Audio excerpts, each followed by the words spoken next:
Oui, merci Monsieur le Président. C'était pour revenir, donc cet article porte sur les opérations référendaires, mais les arguments restent les mêmes. Et moi, je voulais revenir sur deux points qui ont été soulevés dans la discussion. D'abord, c'est l'idée que celles et ceux qui s'opposeraient à cette proposition de loi ne voudraient pas lutter contre les fausses nouvelles. Alors c'est vrai qu'on reprend l'examen de ce texte après plusieurs semaines sur d'autres textes, mais je vous rappelle, et vous pourrez voir les vidéos dans les interventions très longues que nous avons fait sur le sujet, nous avons posé la question des fausses informations qui ne sont pas nouvelles et sur ce qui nous semblait être les moyens de lutter contre. Et nous avons sur les prochains articles un certain nombre de propositions qui nous semblent plus à même de permettre de bonnes conditions de production de l'information, de diffusion.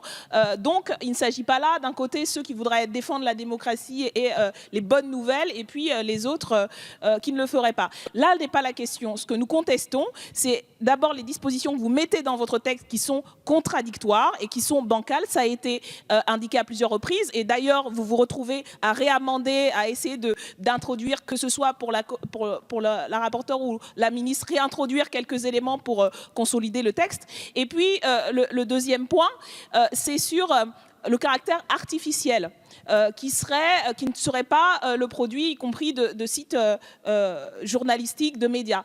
Ce qui n'est pas le cas. Aujourd'hui, vous avez les chaînes d'information en continu qui reproduisent artificiellement, par des tweets automatiques, des articles qui peuvent contenir des fausses informations. Vous avez sur les plateformes aujourd'hui de médias des espaces où il y a une parole libre, où on peut reproduire, et ces sites reproduisent dans des blogs qui font partie des plateformes journalistiques, ils reproduisent automatiquement ces articles. Donc vous voyez que la fausse distinction que vous faites en d'un côté l'information journalistique qui serait par nature de la vraie information et le reste ne tient pas la route. Merci. Et c'est là où c'est le problème de l'écriture de votre texte. Merci, madame. Oui, merci, Monsieur le Président. Comme nous l'avons indiqué depuis le début de ces débats, il nous semble que la source du discrédit politique et médiatique de notre époque, qui est y compris légitime, se trouve ses racines dans les productions, les conditions de production de l'information qui est délégitimée. Et c'est pour cela qu'il faut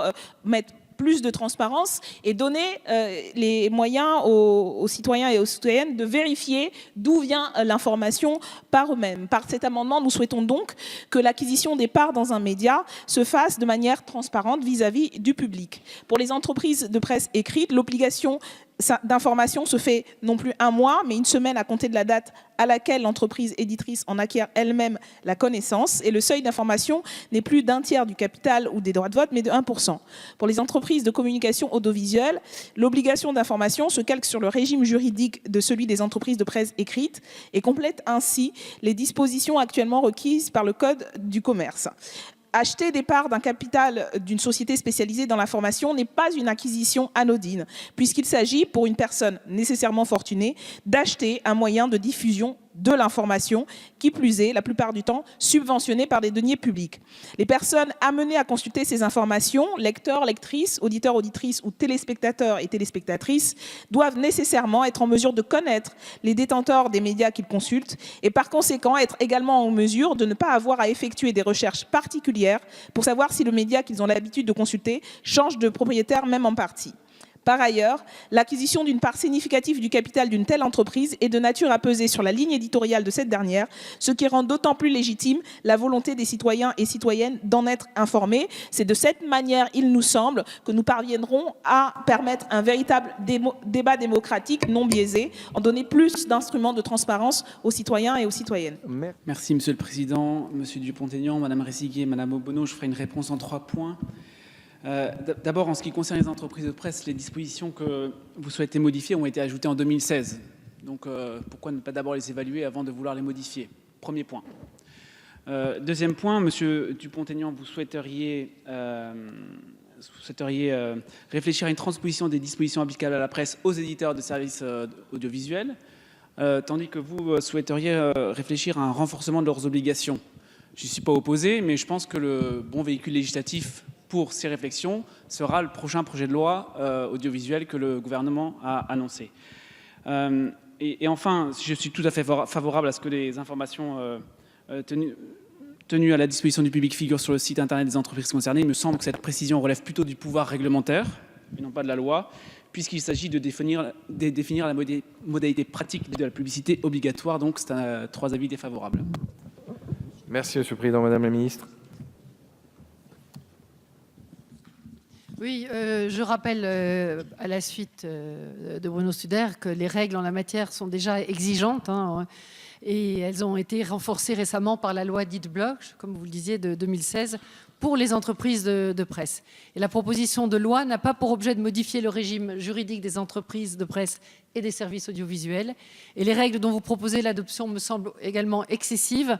On ne peut pas matériellement exiger de rendre publique l'identité de toute personne physique ou morale détenant une part infime de capital. De telles exigences pourraient d'ailleurs être jugées disproportionnées par le Conseil constitutionnel et je n'y suis donc pas favorable.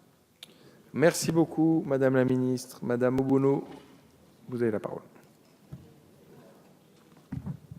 Merci, Monsieur le Président. Sur l'argument des dispositions très récentes qui ont été prises, cela ne vous a pas empêché, par exemple, à l'été dernier, de faire adopter une nouvelle loi travail, alors que précédemment, un certain nombre de dispositions avaient déjà été prises sur la question du Code du travail. Donc, le fait qu'il y ait déjà des lois, y compris qui ne sont même pas encore en application, ne vous a pas empêché d'adopter des projets de loi qui renforçaient un certain nombre de ces dispositifs. Et c'est ce que nous proposons. Nous proposons de renforcer, d'améliorer cela. Cela ne semble pas disproportionné. Vous-même, Madame la Ministre, vous avez insisté sur l'urgence démocratique, sur le fait qu'il y avait un danger extrêmement grave avec la diffusion de ces fausses informations. Nous répondons à votre appel en insistant sur, encore une fois, la question des conditions de production, des conditions de détention d'entreprises de presse qui ont les moyens, y compris technologiques à travers des plateformes numériques, de diffuser malheureusement des fausses informations. Et c'est à cette urgence que répond le renforcement des dispositifs que nous proposons. Il n'est pas adopté. Et le 93, avec le même avis défavorable de la Commission et du gouvernement, qui est pour, qui est contre, il n'est pas adopté. Nous avons... Merci, Monsieur le Président. Pour répondre à l'argument de Madame la Ministre, c'est justement le cœur de notre désaccord, puisque votre projet de loi, vos propositions de loi ne pointent pas là où il y a le problème sur la question des entreprises de presse. Je faisais référence tout à l'heure au fait que ce ne sont pas les sites de fake news qui sont le plus regardés en fait par les internautes, les lecteurs et lectrices, et du coup qui propagent le plus ce genre d'informations. Ce sont les sites d'information qui sont détenus par ces entreprises de presse. Il y a une étude faite par l'Institut Reuters et l'Université d'Oxford sur la France et sur l'Italie, justement, qui montre que ce sont des parts infimes en fait, d'internautes qui lisent les sites identifiés comme des fake news. On parle de moins de 3,5% de fréquentation en moyenne et moins de 1% des internautes concernés. Donc vous voyez bien que là où il faudrait poser la question, c'est la question de l'information, comment elle est produite, notamment par ces entreprises de presse qui ont des monopoles sur ces questions-là. Et c'est pour ça que votre loi passe à côté de l'essentiel et que nos amendements ont tout leur sens et ne sont absolument pas disproportionnés. Ce qui est disproportionné, c'est l'attention que vous mettez sur ce qui est une infime partie de la diffusion de l'information et donc des fausses informations, et vous passez encore une fois à côté de l'essentiel. Merci, Monsieur le Président. Par cet amendement, nous proposons de renforcer les sanctions pour non-respect des obligations de transparence des entreprises de presse quant à leur actionnariat, ce en augmentant les amendes et en donnant explicitement intérêt à agir à tout lecteur ou toute lectrice de pouvoir porter plainte. Le non-respect des obligations de transparence des publications de presse quant à leur actionnariat n'est pas sanctionné en pratique. Certaines publications sont détenues par une holding sur l'actionnariat de laquelle aucune information n'est fournie, ce qui anéantit les dispositions de la loi de 1986. Notre amendement a donc pour objet, d'une part, de faire de chaque lecteur et lectrice le ou la dépositaire d'un droit de connaître qui détient effectivement une publication, et d'autre part, de durcir les sanctions pénales en cas de non-respect. Enfin, de préciser la notion de détention de titres de presse pour ceux appartenant à un groupe. Merci, Monsieur le Président. L'article 4 de ce projet de loi étend les pouvoirs de contrôle et de conventionnement du CSA sur les flux d'informations. Il vise à permettre d'empêcher la propagation de fausses informations qui serviraient les intérêts d'un État étranger et iraient à l'encontre des intérêts de la nation. Cet amendement veut faire valoir que malheureusement, les fausses informations peuvent aussi venir de l'intérieur du pays et servir des intérêts particuliers contre l'intérêt général national. Ces fausses informations peuvent notamment avoir intérêt à être propagées par des multinationales ou un gouvernement. Sous la pression de leur actionnariat privé ou public, les journalistes des services de télévision et de radio peuvent être amenés à passer à la trappe ou à modifier dans le sens du poil certaines informations. Afin d'éviter cet écueil, nous proposons que les conventions signées entre le CSA et les éditeurs de télévision et de radio incluent des dispositions permettant l'intervention de cet organe en cas de manquement à ces règles. Les conventions doivent explicitement mentionner que les intérêts commerciaux ou de politique partisane ne doivent pas influencer la ligne éditoriale et le traitement de l'information. Je ne citerai qu'un exemple pour illustrer mon propos, le cas Bolloré.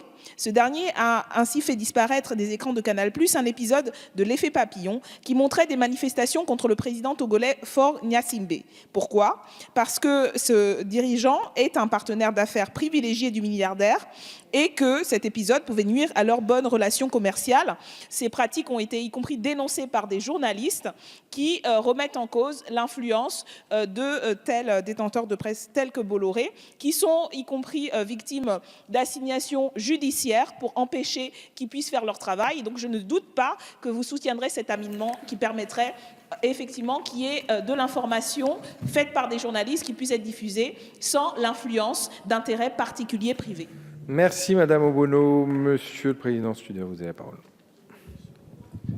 Merci Monsieur le Président. Je ne vous demanderai pas un retrait, mais quand même vous rappelez qu'à l'article 3-1 de la loi de 1986, il est rédigé, je cite, que le CSA a pour mission de s'assurer, je cite à partir de maintenant, s'assurer que les intérêts économiques des actionnaires, des éditeurs de services de communication audiovisuelle et de leurs annonceurs ne portent aucune atteinte au principe d'honnêteté, d'indépendance et de pluralisme de l'information. Donc c'est dans la loi 1986, sur laquelle d'ailleurs nous aurons bientôt l'occasion de retravailler ici au sein de l'hémicycle. Donc défavorable ou demande de retrait puisque votre demande est satisfaite. Merci Monsieur le Président. Madame la Ministre.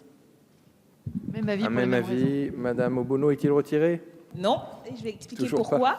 Parce que oui, c'est dans la loi et malheureusement, la loi est très peu appliquée. Je vous citais le cas Bolloré, mais vous suivez la presse et les médias et je suis sûre que vous avez connaissance des critiques que font à nouveau les journalistes eux-mêmes et elles-mêmes sur les pressions qu'ils subissent de la part de détenteurs de presse qui expliquent que quand ils veulent faire taire un ou une journaliste, ils achètent des parts dans leur quotidien et ils n'en entendent plus parler.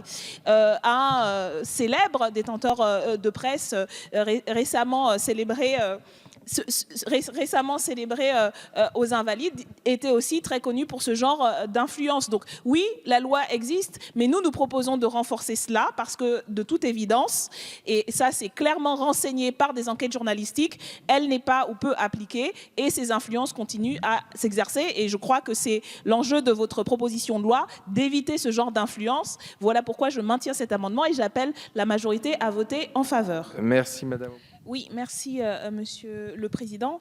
Déjà pour répondre sur le précédent, en espérant que vous avez effectivement lu l'amendement, puisque nous proposions tout à l'heure de changer la loi de 46, puisque nous insérions un certain nombre d'éléments, et c'est écrit, donc ça change. Et là aussi, nous proposons d'insérer un certain nombre d'éléments. À la première phrase de l'alinéa 2, après le mot « public », nous voulons insérer les mots « notamment en cas de risque de désinformation et de manipulation du public pour des intérêts commerciaux ». Donc, nous changeons la loi. Par cet amendement, nous proposons ainsi d'élargir le cas où le Conseil supérieur de l'audiovisuel puisse refuser une convention à la désinformation, manipulation du public pour des intérêts commerciaux. Ceci permettra au CSA d'assurer une meilleure protection des auditeurs et auditrices de services de radio et de télévision.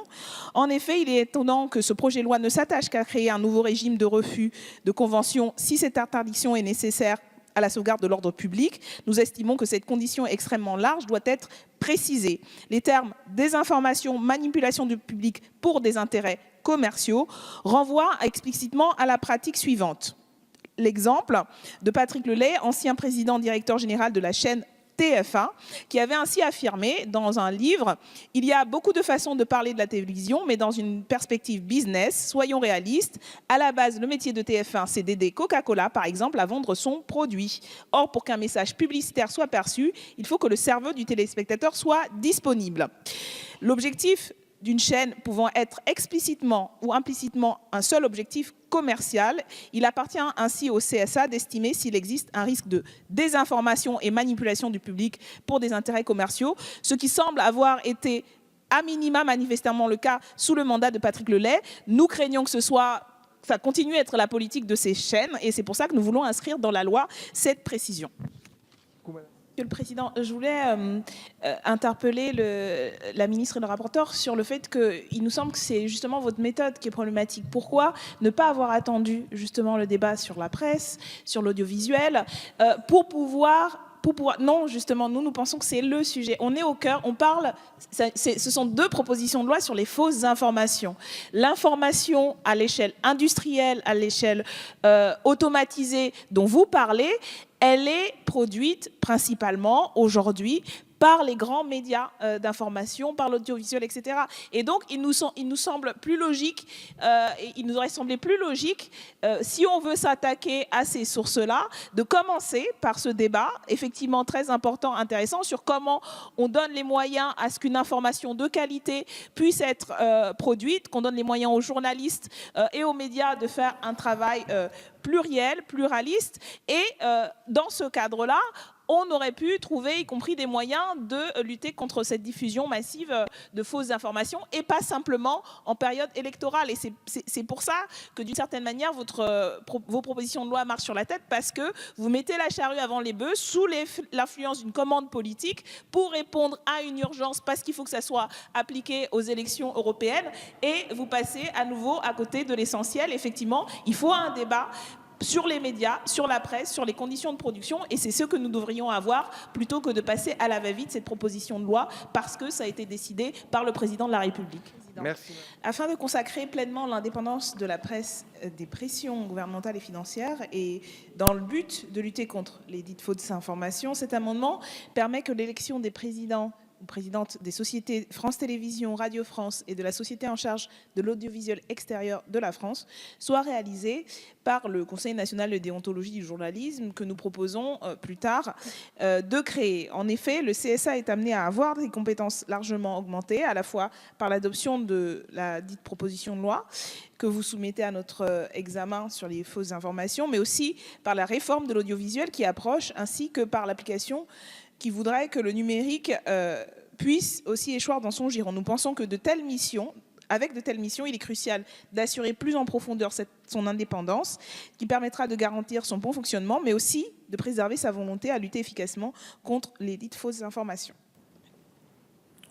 Merci beaucoup. Madame Obono, quel est l'avis de la Commission ? Bien, si j'ai bien compris, l'objet de votre amendement, c'est assurer la nomination des présidents de chaînes publiques par le Conseil national de déontologie du journaliste. Donc on a 2 sujets qui seront traités de 2 façons différentes. La nomination et le mode de nomination des présidents et des présidentes de l'audiovisuel public sera abordé dans le prochain projet de loi qui sera présenté par le gouvernement sur l'audiovisuel. Et sur le Conseil de déontologie, je me suis déjà exprimé. Pour le moment, il y a une concertation qu'on s'est dit prêt à accompagner. Donc 2 choses différentes qui n'ont pas vocation à être traitées par ce texte. Donc défavorable. Un avis défavorable de la Commission, Madame la Ministre. Oui, comme je vous l'ai dit précédemment, je m'engage à ce qu'une large consultation sur la question de la création d'un conseil de presse soit ouverte dès le mois de septembre. Et je ne redeviens donc pas sur ce sujet. Par ailleurs, le gouvernement fera dans les prochains mois des propositions sur le mode de nomination des présidents de France Télévisions, Radio France, France Média Monde à l'issue des travaux et des concertations en cours. Et je suis donc, sans surprise, défavorable à la modification que vous proposez. Merci beaucoup, Madame la Ministre. Madame Obono, vous souhaitez réagir ? Oui, parce que ce sont des choses différentes, mais qui ont une cohérence. Je reviens à ce que je disais tout à l'heure. Pour nous, c'est une question d'ensemble sur la presse, les médias, leur production, y compris sur les responsables qui gèrent les services publics. Et c'est pour ça qu'il y a une cohérence dans nos amendements. Nous pensons qu'on ne peut pas discuter de l'information, de qui la produit, de comment elle est produite et de qui décide à un moment donné de ce qui va être produit, des grilles de programme, etc., on ne peut pas déconnecter de la diffusion ensuite dans l'opinion générale, dans le public, de ces informations, qu'elles soient perçues comme vraies ou comme fausses, et de l'influence que ces informations vont avoir ensuite dans les débats politiques et démocratiques. Donc effectivement, il y a une cohérence qui manque malheureusement à vos propositions de loi qui sont du coup déconnectées des enjeux structuraux, et c'est pour ça que nous maintenons cet amendement et que nous proposerons par la suite tout un ensemble pour redonner un peu de cohérence à ce texte. La parole. Merci Monsieur le Président. Donc par cet amendement qui est une demande de rapport, nous souhaitons que le gouvernement réalise une étude permettant d'analyser l'impact de l'austérité budgétaire sur la dégradation de la qualité de l'information et des services de l'agence France Presse. Encore une fois, nous revenons à la question des conditions dans lesquelles sont produites les informations. Et là, il s'agit de l'agence nationale et d'une agence de référence.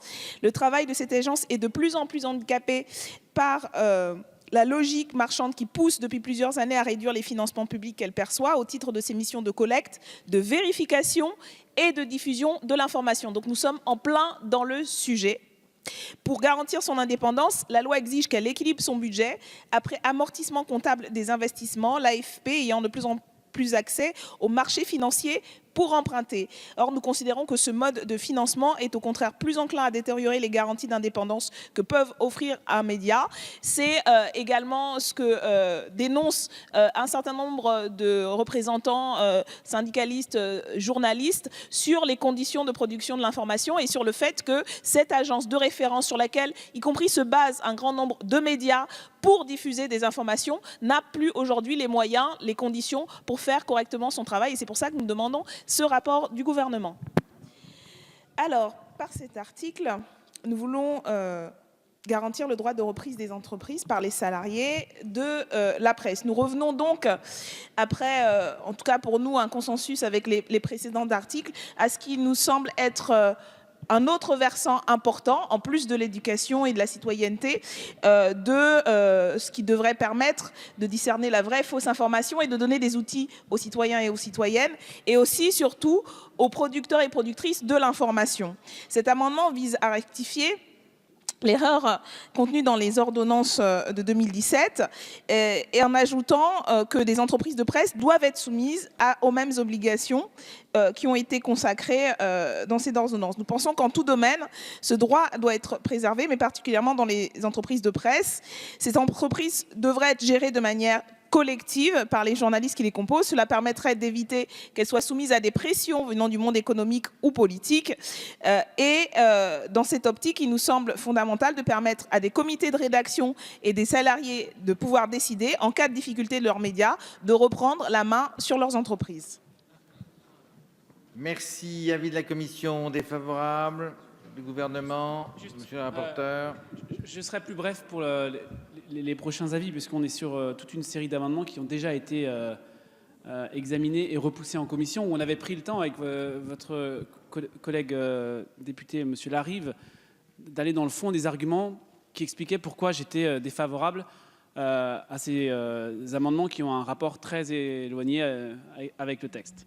Donc, je ne vais pas refaire l'argumentation, puisque le faire en commission suppose qu'après, en hémicycle, eh bien, vous ayez pu vous transmettre les informations, donc défavorable, ainsi que pour l'ensemble des amendements que vous allez présenter de façon identique à ceux qui ont été repoussés en commission.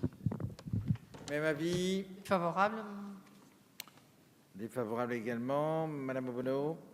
Peut-être pour expliquer pourquoi nous les redéposons. Bien sûr que nous avons entendu et ça a été discuté les objections de la commission, mais comme nous l'avons dit tout au long de ces propositions de loi, nous pensons que le sujet fondamental, c'est la question des conditions de production des médias, de qui détient ces médias, de quel pouvoir ont, y compris les premiers acteurs et actrices, les journalistes, sur les informations qu'ils traitent, de comment ils le font. C'est pourquoi nous n'avons pas été convaincus par vos avis et vos argumentations d'évaluation et nous reproposons toutes ces séries d'amendements en cohérence avec la vision globale qu'on a, en cohérence y compris avec ce que nous venons de voter avec vous sur la question de l'éducation. Si nous voulons crédibiliser un ensemble de sources, et c'est au travail de sources, de recherche de l'information que nous voulons habituer et ce à quoi nous voulons éduquer les plus jeunes, il faut que ces sources puissent être considérées comme fiables et pour ça, donner les moyens aux journalistes, aux médias de faire ce travail de qualité. Donc, c'est en cohérence que nous reproposons toutes ces séries d'amendements et nous maintenons celui-là. Je mets de voix le 127, défavorable commission gouvernement, qui est pour, contre, rejeté. Donc, par cet amendement, nous souhaitons proposer l'accès libre au public des rapports publics élaborés ou commandés par la présidence de la République, le gouvernement, le Parlement, ainsi que les corps d'inspection de l'État. Il nous semble en effet que ce type d'information participe justement au fait que les citoyens puissent se former une opinion éclairée des décisions politiques qui sont prises, y compris par les décideurs publics.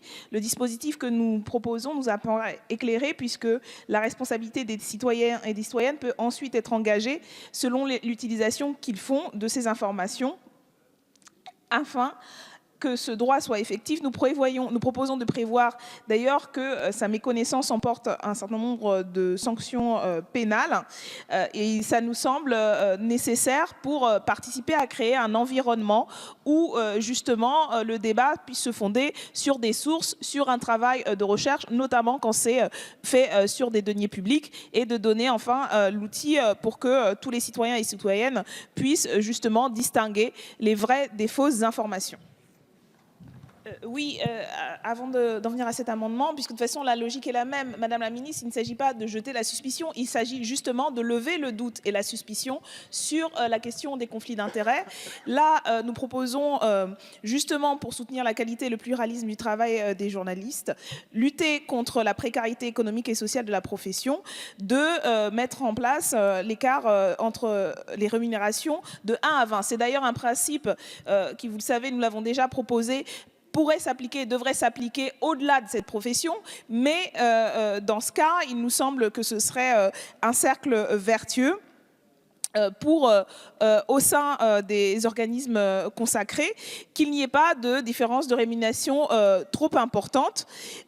Il nous semble également que mettre en place une limitation au sein de ces entreprises permettra de lutter contre la précarité, cela a été dit, et cela s'accompagne bien entendu de l'ensemble des propositions que nous avons faites pour améliorer le travail des journalistes, mais ça donnera aussi pour le public une vision éthique de ce travail et une légitimité plus forte dans les informations qui sont produites parce que ce sera fait dans des conditions qui ne seront pas à la base d'inégalités et du coup d'une pression économique pour celles et ceux qui sont les plus précaires. Attendez. Voilà. Par cet amendement, nous proposons de renforcer les protections statutaires des journalistes à travers la reconnaissance juridique des conseils de rédaction, ce afin de garantir l'élaboration d'une information de qualité, cela même de lutter contre les fausses informations. Il s'agit d'ailleurs d'une démarche qui avait été entamée en 2014 par une sénatrice UDI, donc comme quoi ce n'est pas un apanage partisan. Conférer un statut juridique à ces rédactions permet de protéger les journalistes de pression qu'elles ou ils pourraient subir en leur donnant la possibilité de réagir sur le terrain du droit. L'existence même de ce statut protecteur deviendra ipso facto un frein à d'éventuelles tentatives de pression.